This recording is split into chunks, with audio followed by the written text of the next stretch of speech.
DIY 教室。砂利下防草シート施工。4年後のリアルな様子を観察。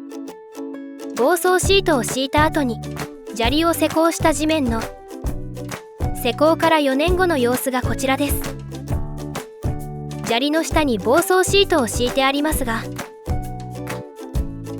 ところどころ雑草が見えます。この雑草を引っ張ると簡単に抜くことができます。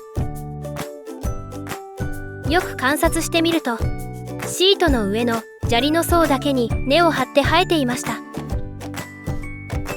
砂利下の防草シートは、風で飛んできた種子がシートの上で発芽するのを防ぐことはできませんが、シート自体に劣化は見られず、地中からの雑草は抑えています。まとめ。砂利下防草シートが雑草を通さないことで、シートの上の雑草が地中に根を張るのを防いで、地中からの雑草の発生も抑えることが分かりました。